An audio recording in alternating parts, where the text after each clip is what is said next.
Bharat Ratna doctor Bhimrao Ambedkar ಅವರಿಗೆ ಕೋಟಿ ಕೋಟಿ ನಮನ. ಇವರ ಜೀವನವನ್ನು ಆಧರಿಸಿ ಈ ಧಾರಾವಾಹಿಯನ್ನು ನಿರ್ಮಿಸಲಾಗಿದೆ. ರಾಷ್ಟ್ರಕ್ಕೆ, ರಾಷ್ಟ್ರದ ಜನರಿಗೆ ಅಂಬೇಡ್ಕರರ ಕೊಡುಗೆ ಅಪಾರ.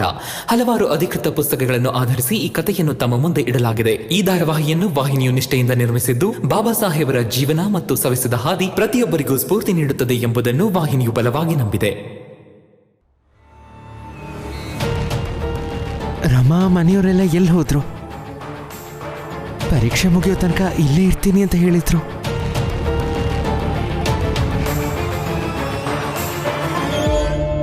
ಏನ್ ಭೀಮರಾವ್, ನಿಂತ್ಕೊಂಡು ಏನು ಯೋಚನೆ ಮಾಡ್ತಿದ್ಯಾ?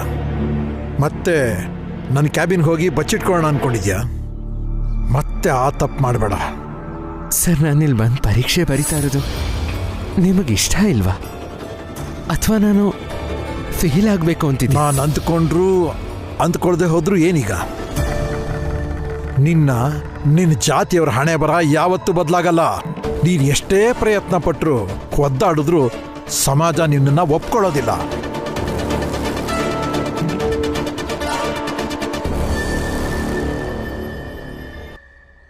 ಇಲ್ಲಿ ನೋಡಿ, ನಾವೆಲ್ಲರೂ ಭೀಮನ ಹಿಂದೆನೆ ಹೋಗೋಣ.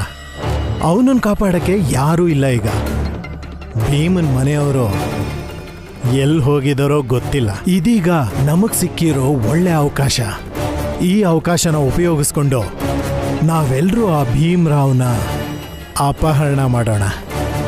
ಆಮೇಲೆ ಬರೀಲಿ ಪರೀಕ್ಷೆನ. ಇಷ್ಟೊತ್ತಿಗೆ ಅವ್ರ ಪರೀಕ್ಷೆ ಮುಗ್ದಿರುತ್ತೆ. ನಾವು ಆದಷ್ಟು ಬೇಗ ಹೋಗ್ಬೇಕು, ಇಲ್ಲಾಂದ್ರೆ ಅವ್ರು ನಮ್ಮನ್ನ ಹುಡ್ಕೊಂಡು ಹೊರಗೆ ಬರ್ತಾರೆ. ಈಗ ಅವ್ರು ಹೊರಗೆ ಬರೋದು ಸರಿ ಇಲ್ಲ. ಹೌದು, ಆದಷ್ಟು ಬೇಗ ಹೋಗೋಣ ಅಲ್ಲಿಗೆ. ನಾವು ಸರಿಯಾದ ಸಮಯಕ್ಕೆ ಹೋಗ್ಲಿಲ್ಲ ಅಂದ್ರೆ ನಾವು ಪಟ್ಟಿ ಶ್ರಮ ಎಲ್ಲ ವ್ಯರ್ಥ ಆಗೋಗುತ್ತೆ. ನನಗೆ ಒಂದು ಮಹತ್ವಪೂರ್ಣ ವಿಷಯ ಏನಂದ್ರೆ, ನನ್ನ ವಿದ್ಯೆಗೆ ಅಡ್ಡಿ ಮಾಡೋರ ಜೊತೆಗೆ ನೀವು ಕೈ ಜೋಡಿಸಿದಿರ. ದೌರ್ಭಾಗ್ಯದ ವಿಷಯ ಏನು ಅಂದ್ರೆ, ವಿದ್ಯೆ ಹೇಳ್ಕೊಡೋಂಥ ಒಂದು ದೊಡ್ಡ ಜವಾಬ್ದಾರಿ ಹೊತ್ತಿರೋ ನೀವೇ ಹೀಗೆ ಮಾತಾಡ್ತಾ ಇರೋದು. ವಿತಂಡವಾದ ಸಾಕು ಭೀಮರಾವ್. ಕ್ಷಮೆ ಇರಲಿ ಸರ್, ಆದ್ರೆ ಸತ್ಯ ಹೇಳೋರನ್ನ ಕಂಡಾಗ ಈ ಸಮಾಜ ಹೀಗೆ ಕರೆಯುತ್ತೆ ಅವರನ್ನ.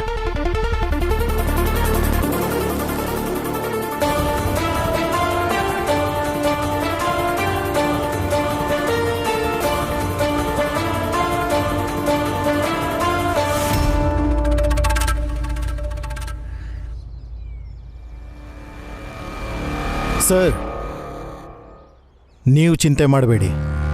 ಅವನು ಈ ಕಾಲೇಜಿಂದ ಹೊರಗಡೆ ಹೋಗಲಿ ಸಾಕು. ನಾವು ಅವನನ್ನು ಹಿಡಿದು ಎತ್ಕೊಂಡು ಹೋಗ್ತೀವಿ. ನಡೀರಿ.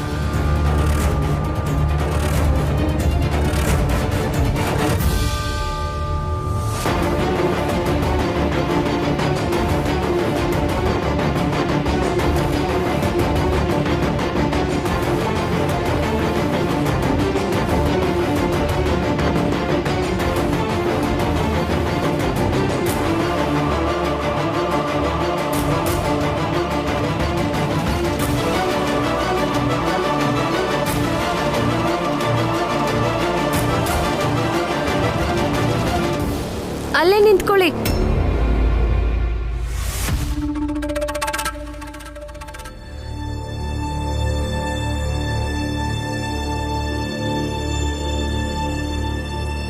ನಿಮ್ಮ ಪರೀಕ್ಷೆ ಮುಗಿಯೋವರೆಗೂ ನೀವೀ ಕಾಲೇಜಲ್ಲೇ ಉಳ್ಕೊಳ್ಳಿ. ನಿಲ್ಸು.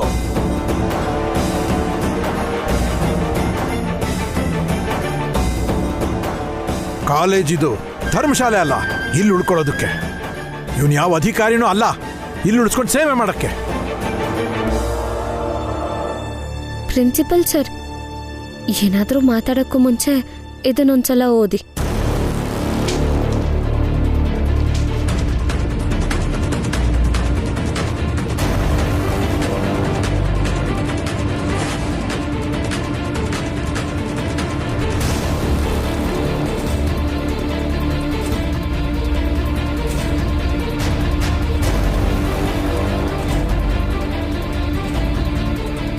ಹಾಗೆ ಪ್ರಿನ್ಸಿಪಲ್ ಸರ್, ನಿಮ್ಮ ಕಾಲೇಜ್ ಒಳಗೆ ಭೀಮನ್ಗೆ ಏನಾದರೂ ಆದರೆ, ಯಾರಾದರೂ ಅವನಿಗೆ ಹಿಂಸೆ ನೀಡಿದ್ರೆ ಅದರ ಪೂರ್ಣ ಜವಾಬ್ದಾರಿ ನೀವೇ ಹೊರಬೇಕಾಗುತ್ತೆ.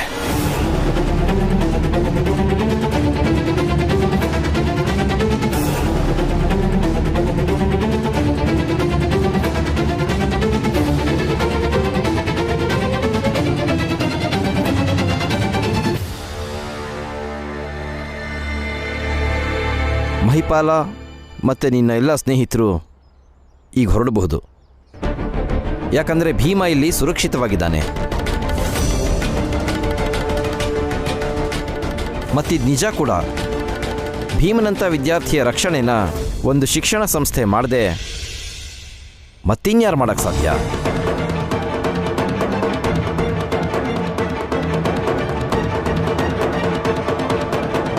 ಈಗೇನು ಮಾಡೋದು?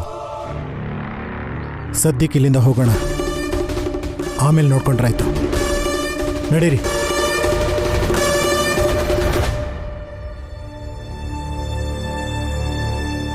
ಸರ್, ಇದೇ ಮೊದಲನೇ ಸಲ ಒಬ್ಬ ವಿದ್ಯಾರ್ಥಿಗೆ ಹೀಗೆ ಕಾಲೇಜಲ್ಲಿ ಉಳ್ಕೊಳ್ಳೋಕ್ಕೆ ಅನುಮತಿ ಕೊಡ್ತಿರೋದು.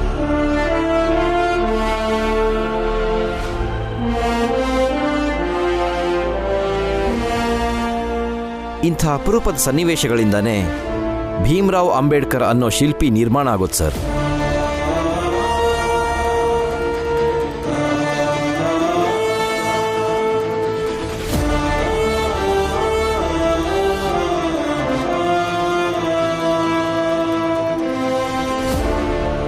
ಭೀಮರಾವ್, ಈ ಕಾಲೇಜ್ ನಿಂದು. ಹೋಗು, ಈ ಕಾಲೇಜಿನ ಪ್ರತಿ ಗೋಡೆಗೂ ಧನ್ಯವಾದ ಹೇಳು. ಯಾಕಂದರೆ ಈ ಕಾಲೇಜಿನ ಪ್ರತಿ ಗೋಡೆಗಳು ನಿನ್ನ ಶಿಕ್ಷಣದ ಹೋರಾಟಕ್ಕೆ ಸಾಕ್ಷಿಗಳಾಗಿವೆ.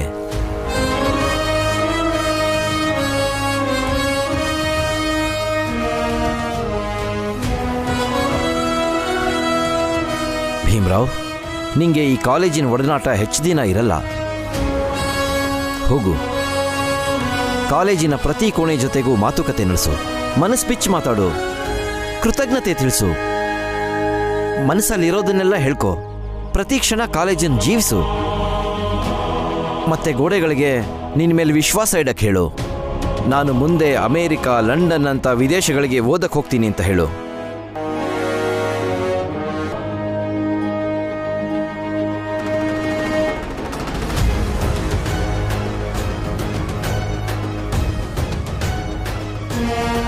ನಿನ್ನ ಜೀವನದಲ್ಲಿ ನೀನು ಇಲ್ಲಿವರೆಗೂ ಬಂದಿರೋದು ಒಂದು ಐತಿಹಾಸಿಕ ಕ್ಷಣ. ಇಲ್ಲಿವರೆಗೂ ಬರೋದಕ್ಕೆ ನಿನ್ನ ಸಂಘರ್ಷ ಬಹಳ ದೊಡ್ಡದಿದೆ. ನಿನ್ನ ಜಾತಿಯ ಯಾವೊಬ್ಬ ಹುಡುಗ ಕೂಡ ಇಲ್ಲಿವರೆಗೂ ಈ ಸಾಹಸ ಮಾಡಿಲ್ಲ.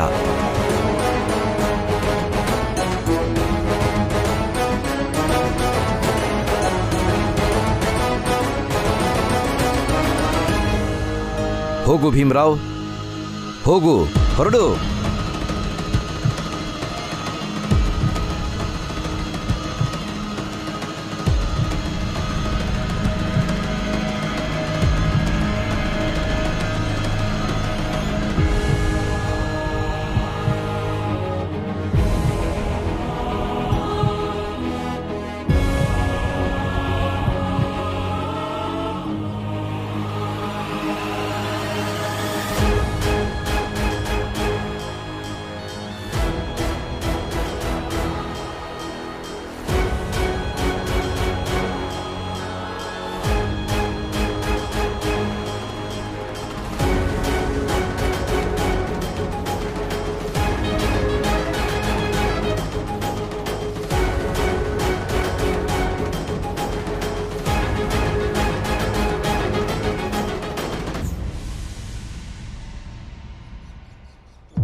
ಏನು ಹುಡುಗಾಟ ಆಡ್ತಿದ್ದೀರಾ? ಪ್ರಿನ್ಸಿಪಲ್ ಆಫೀಸಲ್ಲಿ ಬಚ್ಚಿಟ್ಕೊಳ್ಳೋದು ಅಂದ್ರೇನು?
ರಮಾ, ರಮಾ, ಏನಾಯ್ತು ನಿನ್ಗೆ? ಯಾಕೆ ಅಳ್ತಿದ್ಯಾ? ಏನಾಯ್ತು ರಮಾ? ಎಲ್ಲ ಅಂದ್ಕೊಂಡ್ ಹಾಗೆ ಆಗಿದ್ಯಲ್ಲ. ಭೀಮ್ಬಾವಂಗೆ ಕಾಲೇಜಲ್ಲೇ ಉಳ್ಕೊಳ್ಳೋಕೆ ಅನುಮತಿ ಸಿಕ್ಕಿದೆ. ಮುಂದೆ ನೆಮ್ಮದಿಯಾಗಿ ಪರೀಕ್ಷೆ ಕೂಡ ಬರೀತಾರೆ. ನನಗೆ ಗೊತ್ತು, ಖಂಡಿತ ಪರೀಕ್ಷೆ ಚೆನ್ನಾಗಿ ಬರೀತಾರೆ, ಹಾಗೆ ಪಾಸ್ ಕೂಡ ಆಗ್ತಾರೆ.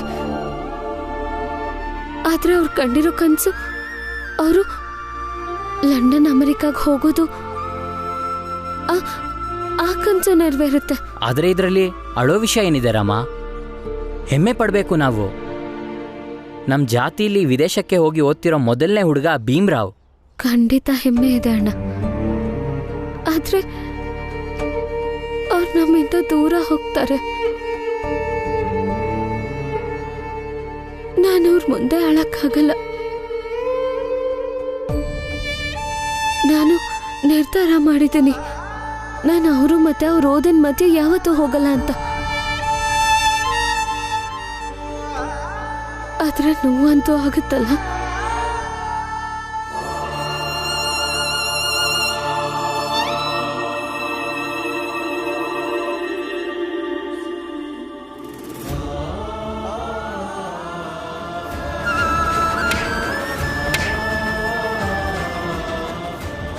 ಇದೇನು ಮಾಡ್ತಿದ್ದೀರಾ? ಬಿಡಿ ಬಿಡಿ, ನನ್ನ ಬಿಡಿ.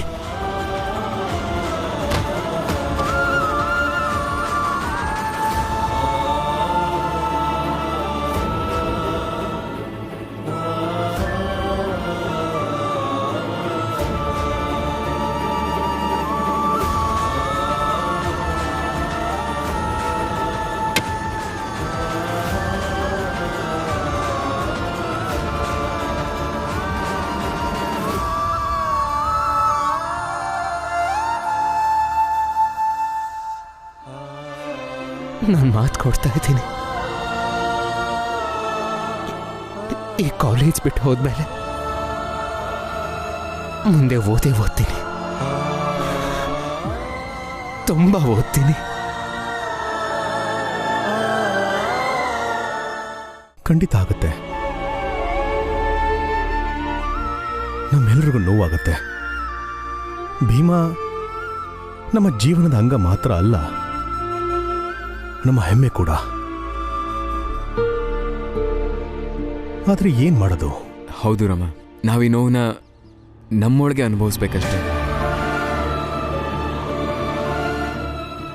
ನಿನ್ ದುಃಖದಲ್ಲಿ ನಾವೆಲ್ಲರೂ ಇರ್ತೀವಿ, ನೋವನ್ನ ನಾವೆಲ್ಲರೂ ಹಂಚ್ಕೊಳ್ಳೋಣ. ಹಾಗೆ ಸಂತೋಷವಾಗಿ ಭೀಮ್ಭಾವನ್ನ ನಾವೆಲ್ಲರೂ ಓದಕ್ಕೆ ಕಳ್ಸೋಣ.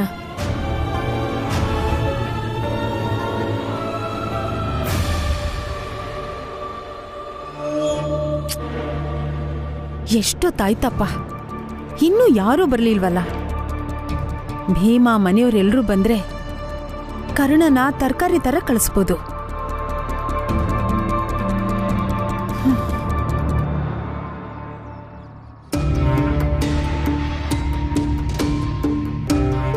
ರಾಮ್ಜಿ, ರಾಮ್ಜಿ, ಭೀಮನ್ ಪರೀಕ್ಷೆ ಮುಗೀತಾ? ಹಾ, ಮುಗೀತು. ಭೀಮ ಎಲ್ಲಿ? ಕರುಣಾ ಅಕ್ಕ ಮತ್ತೆ ರಮಾ ಸೇರಿ ಒಳ್ಳೆ ಜಾಗ ಹುಡುಕಿದ್ದಾರೆ. ಅಲ್ಲಿ ಭೀಮ್ಭಾವ ಸುರಕ್ಷಿತವಾಗಿದ್ದಾರೆ. ಅಯ್ಯೋ, ಅದೆಂಥ ಜಾಗನಪ್ಪ ಭೀಮ್ರಾವ್ ಬಚ್ಚಿಟ್ಕೊಂಡಿರೋದು? ಕಾಲೇಜ್ ಒಳಗೆ. ಭೀಮನ್ ಪರೀಕ್ಷೆ ಮುಗಿಯೋ ತನಕ ಭೀಮ ಕಾಲೇಜ್ ಒಳಗೆ ಇರ್ತಾನೆ.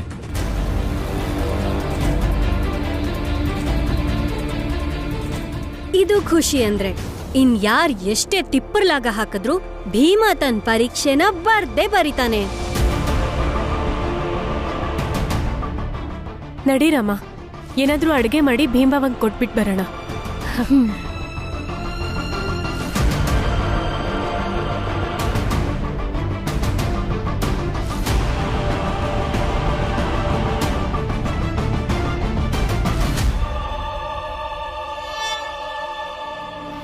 ಆಯ್ತಾ ನೀರು ಕುಡ್ದಿದ್ದು? ಆಗಿದ್ರೆ ಸ್ವಲ್ಪ ನೋಡು, ಕಣ್ಣು ಆ ಕಡೆನೂ ಹೋಗ್ಲಿ. ಮನೇಲಿ ತರಕಾರಿ ಇಲ್ಲ, ಗಂಡ ಹೆಂಡತಿ ಮನೆಗೆ ಬಂದು ಠಿಕಾಣಿ ಊರಿದ್ದೀರ. ಕೊನೆ ಪಕ್ಷ ಮನೆಗೆ ಅಂತ ತರಕಾರಿನಾದ್ರೂ ತಗೊಂಡು ಬನ್ನಿ. ಇನ್ನು ಎಷ್ಟು ದಿನ ನನ್ನ ಗಂಡನ ಪೆನ್ಷನಲ್ಲಿ ತಿಂತೀರಾ? ಅತ್ತೆ, ಇದೇ ಮಾತನ್ನ ನಾನು ಅವ್ರ ಹತ್ರ ಹೇಳಿದ್ರೆ ಹುಲ್ಕಡ್ಡಿನ ಗುಡ್ಡ ಮಾಡ್ಬಿಡ್ತಾರೆ. ಹಿಂದೆ ಮುಂದೆ ನೋಡಲ್ಲ ಅವರು. ಮಾವನ ಔಷಧಿ ಖರ್ಚನ್ನ ಅವರೇ ತಾನೇ ನೋಡ್ಕೋತಿರೋದು. ಈ ಮಾತನ್ನ ನಾನೇ ಬೇಕಾದ್ರೂ ಹೇಳ್ಬೋದು ನಿಮ್ಗೆ. ಆದ್ರೆ ವಯಸ್ಸಲ್ಲಿ ದೊಡ್ಡೋರು ನೀವು. ಇಲ್ಲಿಗೆ ಬಂದು ಹಾಲು ತರಕಾರಿ ಅಕ್ಕಿ ಅಂತ ಜಗಳ ಆಡಕ್ ಇಷ್ಟ ಇಲ್ಲ ನಂಗೆ. ನಾನು ಬಂದಿರೋದು ನನ್ನ ಅತ್ತೆ ಮಾಡ್ತಿರೋ ಎಲ್ಲ ಸಮಸ್ಯೆಯಿಂದ ನನ್ನ ಮಾವನ್ ಕಾಪಾಡಕ್ ಬಂದಿದ್ದೀನಿ. ಅದರಿಂದ ನಾನು ತರಕಾರಿ ತರ್ತೀನಿ. ನಿಮಗೆ ತುಂಬಾ ಇಷ್ಟ ಆಗಿರೋ ಪಾಲಕ್ ಸೊಪ್ಪನ್ನ ಖಂಡಿತ ತರ್ತೀನಿ.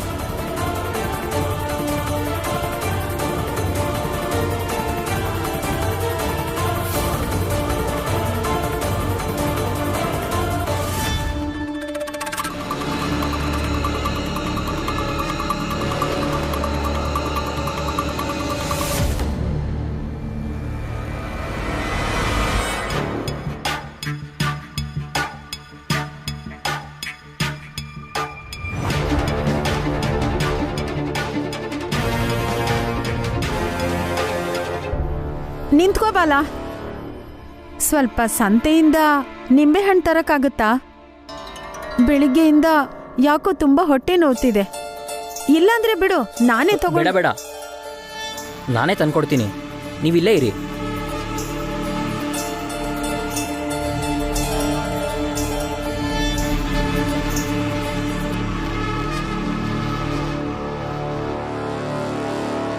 ಬಾಲ ಈಗ ನಿಂಬೆಹಣ್ಣು ತರಕ್ಕೆ ಅಂತ ಸಂತೆಗೆ ಹೋಗಿದ್ದಾನೆ.